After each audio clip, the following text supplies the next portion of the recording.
on UFC Ultimate Insider. Blackzilians! Meet the Blackzilians as Rashad Evans goes through a training camp like you've never seen before. It's just about guys coming together, training hard, putting in a lot of work, and helping each other out like brothers. Jon Jones relives his meteoric rise to UFC gold in Timeline. I like Ali used to stick and move. I did the kick and move. Nice leg kick. The natural Randy Couture takes down the UFC's glamour division. There's 5 guys that any one of which could walk away with the title on any given night. And more from the dynamic duo that is Griffin and Bonner. Then you could do the ooh, ooh, you know. You got a great monkey dance. It's all ahead on UFC Ultimate Insider. Hey everybody, welcome to UFC Ultimate Insider. I'm Jon Anik. It is great to have you with us. Ever since Rashad Evans left Greg Jackson and moved to Florida to launch the Blackzilians, there have been a lot of questions as to the new camp's membership and formation. Who are they, and how did this super camp align so quickly? Well, as you'll see, the Blackzilians are a dedicated group whose approach to training is sure to turn some heads. This is a team sport to a point.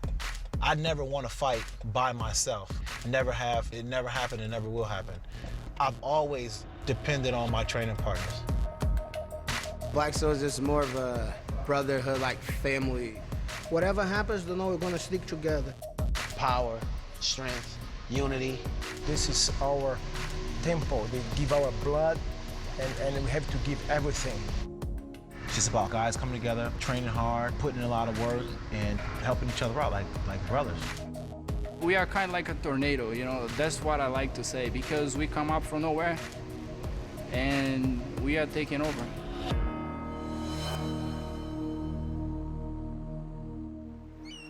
Got to start sometime, so here we go. Get your mind set for this practice, guys. Fights are coming up, and they're coming up fast. Let's get to that level. It kind of started off as like a joke, kind of, you know, so it's just kind of a name that they were saying, and it just kind of stuck with us because at the time, half the team is Brazilian and half the team is black.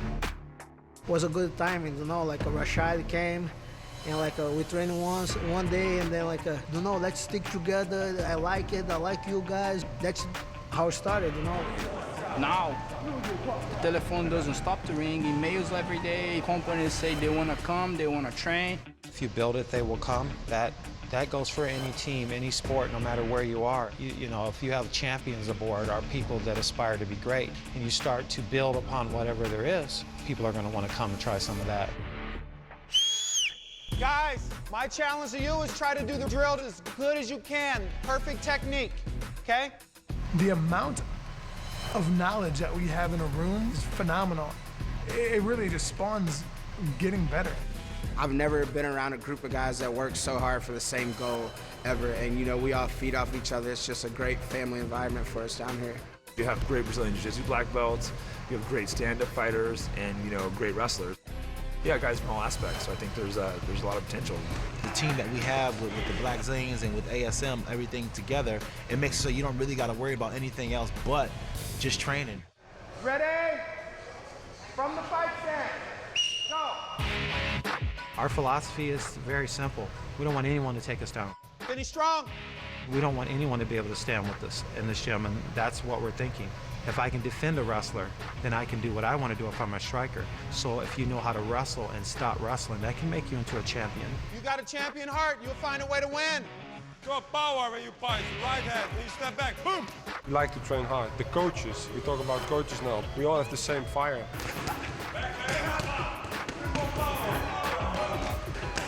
To teach positions, to teach techniques, to show a strategy for a fight is easy.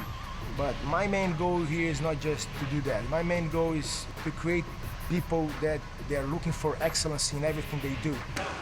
At the end of the day, it's about us being successful, and it's our job now to win fights, win titles. At the end of the day, if everybody do their job, that helps build younger champions and guys that's trying to get to where guys like Rashad is. And, I'm going to be ecstatic to see Rashad win his belt back.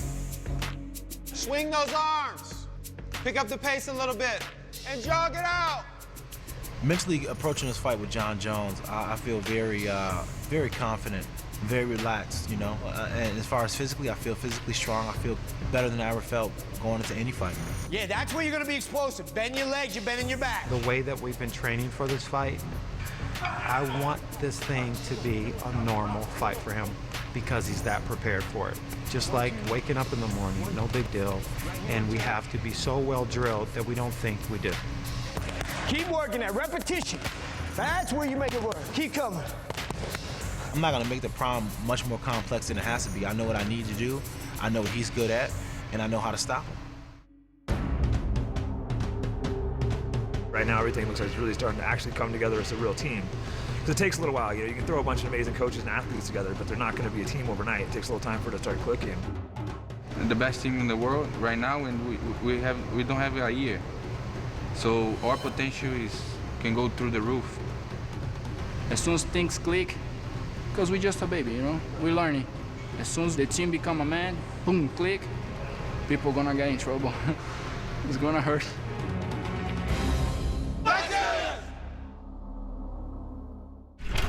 The long-term dividends of the Blackzilians may not be known for a while, but the April 21st contest between Evans and Jones will surely be a huge milestone for this upstart fight camp.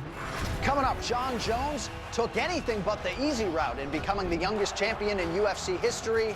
Jon Jones's timeline is next. I had 44 days to get ready for that Shogun fight. The 44 days went quick, but at the same time, it took forever. When UFC Ultimate Insider continues.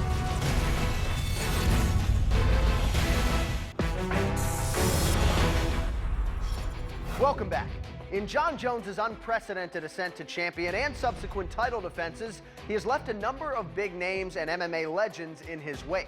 But don't take our word for it, take his. This is Jon Jones Timeline. I'm Jon Jones, the UFC light heavyweight champion, and this is Timeline.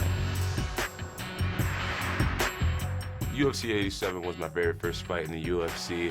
I was just a new kid in the game. You know, I was training in the garage at the time. I got the fight in 3 weeks' notice, and I trained my butt off. And I just made sure that, you know, cardio wouldn't be an issue. Ended up winning the fight by unanimous decision. Stephen Bonner, man, you know, that's where I really started to become a student of mental power and confidence, because being a kid second fight in the UFC, fighting a guy who's highly respected as Stephen Bonner, of course, everybody in my life was just like, dude, are you fighting the American Psycho? So I was really nervous going into that fight as well, but I believed in myself, and I truly elevated my game skill-wise. Jake O'Brien, that was at UFC 100. You know, first I just remember being so honored that the UFC had paid attention to me to put me on UFC 100. It was a great honor. As far as the fight, you know, I was nervous. You know, Jake O'Brien was a guy who made it Division I. You know, I just remember thinking, you know, that was my chance to compete against a Division I athlete and see what I got. It was more about a wrestling pride thing to me, but to see if I can overcome a better wrestler. And I did.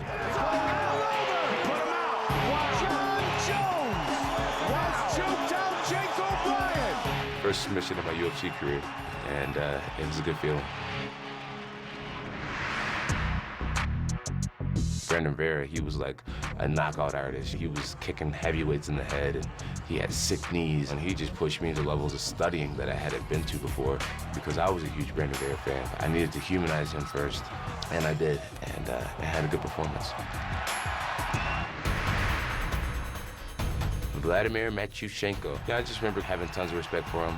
You know, he was a winner. He wasn't very fancy. His style wasn't very pretty, but he would just grind out wins. You know, he had a mean left hook. He had a nice double leg takedown. He was Russian. That was kind of cool to fight a Russian, because they're known to just be mean, tough dudes. And it is all over! Johnny Bones Jones!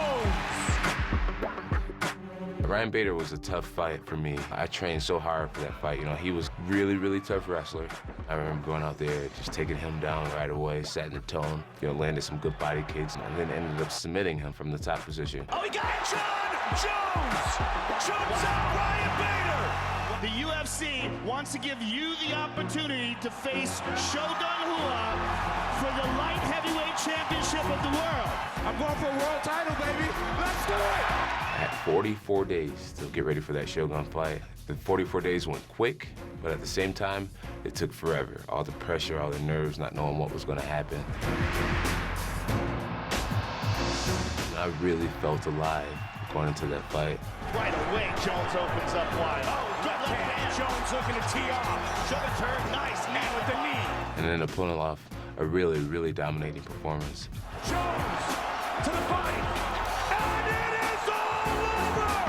Jon Jones is the youngest champion in UFC history!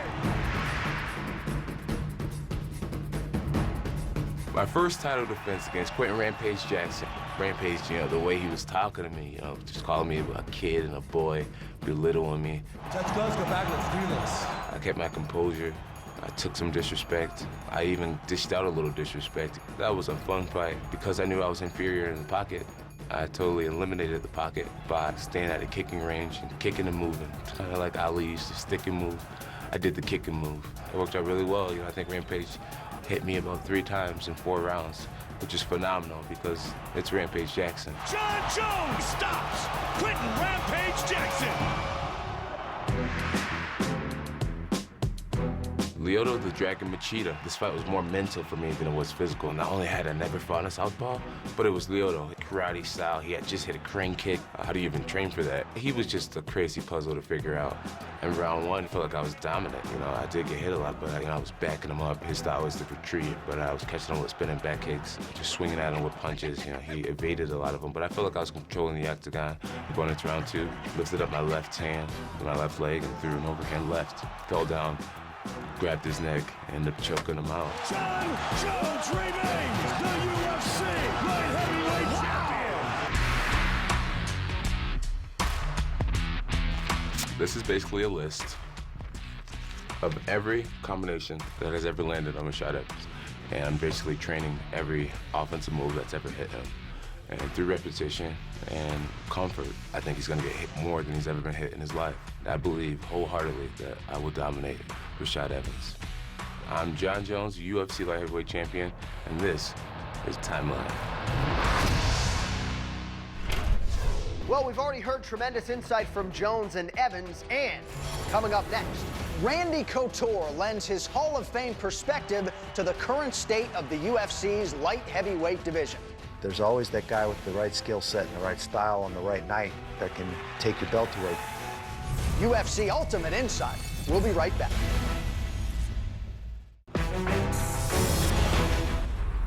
Welcome back. 2-time UFC light heavyweight champion Randy Couture knows a thing or two about greatness at 205 pounds. Now retired, the Natural provides his unique perspective on the UFC's marquee division for us here on Insider. This is The Takedown. The light heavyweight division is the marquee division in the UFC and in MMA for a lot of reasons. I think physically, the guys are still big. Rashad takes him again, stuffed easily. But they also still have the speed and the technical dynamic that you see in some of the smaller fighters. And I think that's an interesting combination that comes together at light heavyweight. He might be the greatest talent that we've ever seen in the UFC. Jones and Rashad coming up to fight for the title. I think this fight is going to be a potential fight of the decade.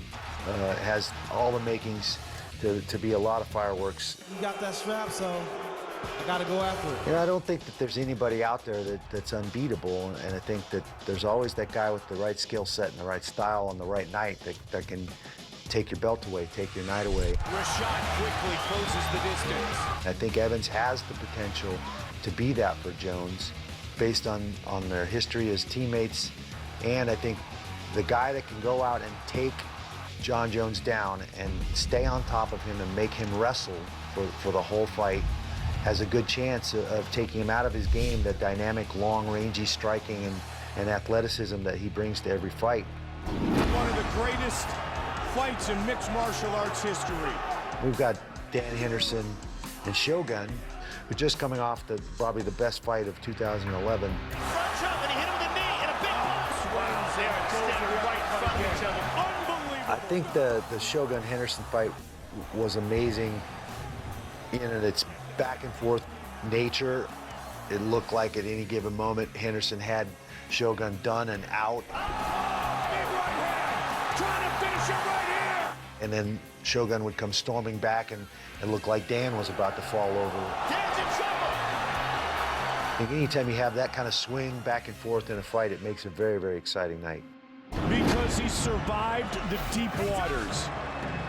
And then you still got Lyoto Machida in there, who's one of the most dynamic fighters with one of the most interesting styles and backgrounds of any of the fighters. The Karate Kid pushes forward. He comes with such an odd style and just does things completely different than most of the guys we see in MMA, which makes him special. Machida is finding... And I think that the fact that he was able to get to and hit Jones solidified that in my mind, but I think it also showed that Jones can take a shot. Oh! He can stay in there with guys that can hit like that and finish guys. Jackson's got him, looking to do it right here.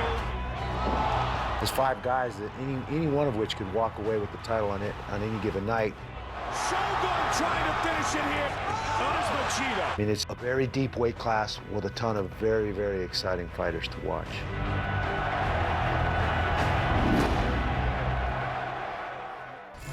Coming up, Griffin and Bonner are back, and no punches will be pulled. It's not about cutting weight. It's not about living in the house. It's about, do you want to be an fighter? That's when we return on UFC Ultimate Insight.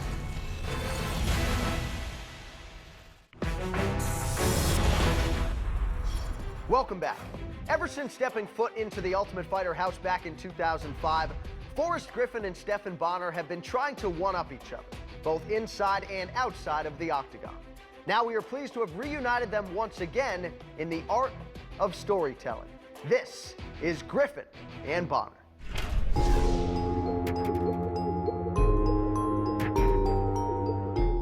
Who's got to be the most likable fighter in UFC? Honestly, you, dude. You know, I just think of the one UFC where the camera's panning over the crowd, they show Sugar Rashad and everyone's booing. And then they show Forrest, and then everyone starts clapping, going nuts. And then you gave out your goofy, crooked little monkey smile, because you are a cute little monkey, Forrest, I'll say. Ooh, ooh, you know. Again, you got a great monkey dance. Replay the season 1, yeah. Yeah. And in between rounds, bananas. All right, we got to go into, oh man, my favorite Dana moment has to be, God darn it, season 1. It's not about cutting weight. It's not about living in the house. It's about, do you want to be an fighter? And that's got to be his best moment. I want to disagree with you, but it's got to be. I mean, because I don't think people really even knew who he was before that. Do you want to be a fighter? Soliloquy. It was like a monologue. I've looked at that several times. Like, I've never really watched the fights. I've only seen our fight like twice, but I've watched his like monologue a couple times, and I'm like, did he practice that? That was awesome. That's a lot. It's like it's like 40 or 50 seconds to come off the cuff. You know, that's a lot of. Legendary.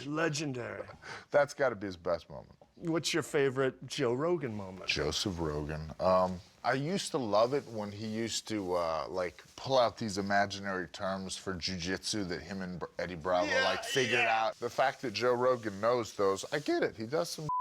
I'm cool. It's cool. Yeah, but the whole world doesn't speak that language, you know? And I don't even know what he's talking about. Oh, there's the escalator, and yeah, there's the one-eyed donkey. Oh, the Hobbit High. It's a great names, though. Great. I want to invent a move just to come up with some names like that.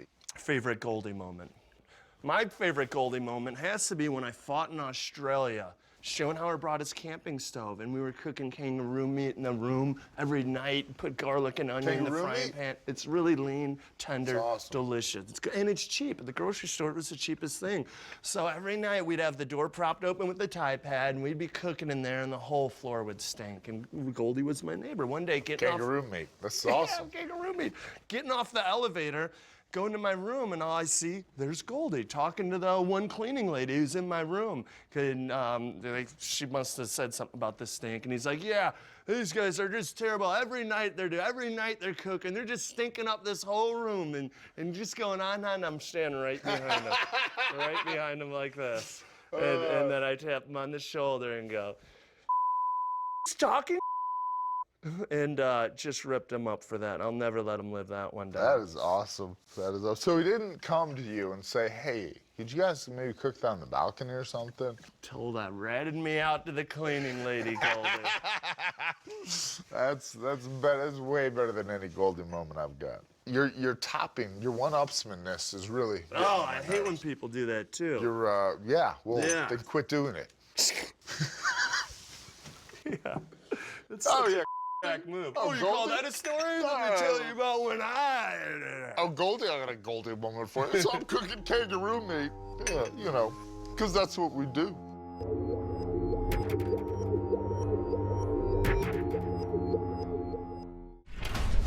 Thanks, fellas. I could listen to those two tell stories all day long. All right, we hope you enjoyed the program this week, and we also hope you'll keep the feedback and commentary coming in. You can find us on Twitter at UFC_Insider, and you can always hit us up on Facebook at UFC Ultimate Insider. All right, here now, a look at what's on tap for next week. As Junior Dos Santos awaits his first title defense at UFC 146, the champion recounts his favorite moments thus far in the UFC. And new UFC heavyweight champion of the world, Junior Dos Santos. Plus, Joe Rogan riffs on why everyone loves the heavyweights. These are the biggest, baddest, toughest dudes on the planet Earth. And we take an exclusive look at George St. Pierre's recovery process and see how GSP is a man on a mission. Right now, the most dangerous thing is to come back too fast and re-injure again. So I need to step back sometime. We're not putting a timeline on that. When you're dealing with an athlete of his level that wants to push things, you got to be diligent in making sure that he doesn't. I will fight in 2012. It's all next week on UFC Ultimate Insider. For all of us at UFC Ultimate Insider, I'm Jon Anik. Until next week, enjoy the fights and don't text and drive. We'll see you.